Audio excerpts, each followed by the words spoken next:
Mo from the Gorse Hill Assembly team. Nice to meet you again. Hope you're okay. Hope you're doing well at school. Now, we're following a theme of people who met Jesus this year, and this is another person that met Jesus. So, listen up.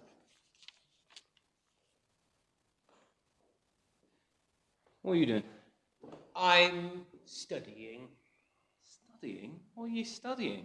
I want to be a general in the army. What do you need to know to be a general? You need to be able to shout at people. Why? Well, then they do what you want. Stand up straight.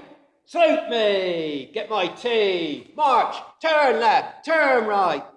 Stand at ease. Turn right, turn left. Are you sure that's all you need to know? Surely you have to study fighting a war or training soldiers or other things. You must have to study things like maths or geometry. I am studying. I'm doing my homework. Homework, eh?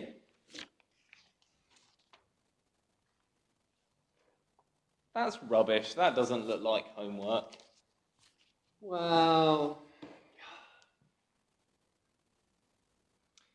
I'll ask you some questions and we'll see what you've learned, okay? right, yeah, okay. What is tall and sits in Paris? The Trifle Tower. No. What do you call 2 rows of cabbages? 2 rows of cabbages. Dual cabbageway. Terrible. How do apes make toast? How do apes make toast? With a griller. Oh, goodness.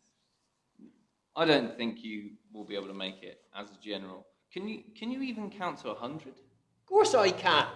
Oh. 1, 2, 3, 4, 5, 12, 15, 21, 35, 17, 18, 19, 20, 35, 98, 9900. Not even close. I'm fairly certain you said 35 twice. I'm sure the children could do better than that. Oh.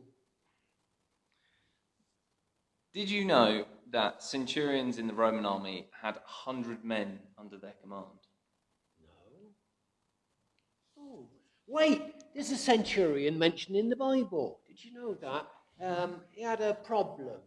Well, he had lots of problems, really, because he was in a land that nobody wanted him to be there. You know, he was in an occupation army, and the people in Israel hated everybody that was in the Roman army. Well, so no one in Israel wanted to have anything to do with him at all. I thought he gave lots of money to church leaders so they could build churches. Did he have any other problems? Yeah. His servant was ill too. So what did he do? Well, he sent a messenger to Jesus and asked for help. And the messenger found Jesus and persuaded Jesus to go back to the centurion's house where the sick servant was. So Jesus set off to the centurion's house. And? Well, when he got part way to the centurion's house, the centurion came out to meet him. And he said, "Do you know what, Jesus?" he said. "I'm used to giving orders," he says. "When I say to a soldier, jump, the soldier says, 'How high, sir?'" Well, I know that you've got powers and you can order things to happen, and you don't have to come to my house. All you have to do is say, 'Your servant is better.' And I know he will be. He'll be healed. So was he healed or did he die? No, he was completely healed. And Jesus was absolutely amazed. He said, "Do you know, all the people I've met in this country, all my own countrymen, nobody has faith like this Roman centurion.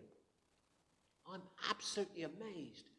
He says, "You are the most understanding man I have ever met." He said, "You have such faith."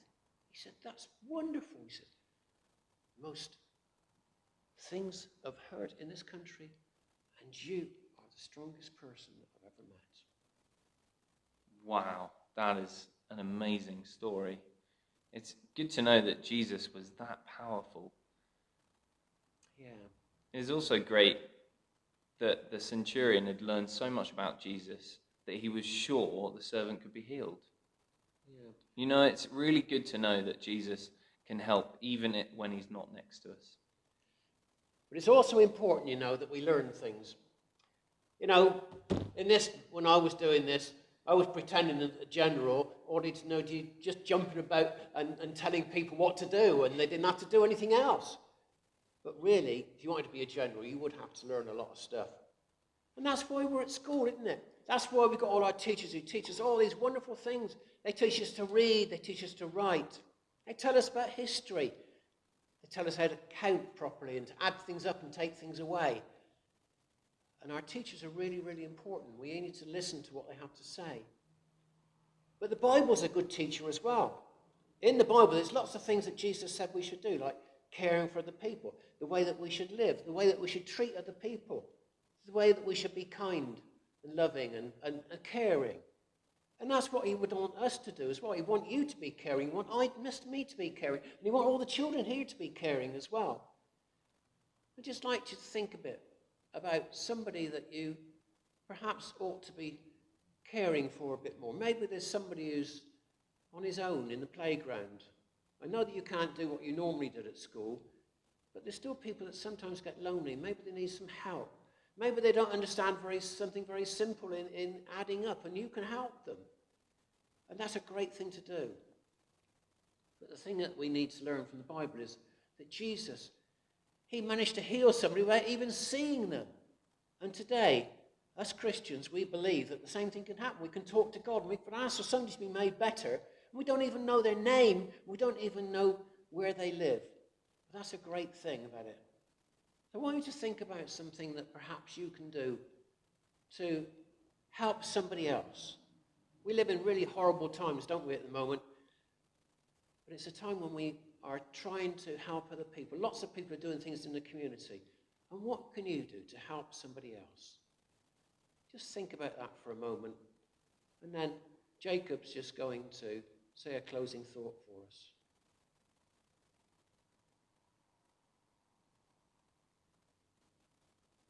We have lots of people who care for us. You have your families at home, you have your teachers there with you today, and they care for you. But you know them, and you can care for those that you know as well.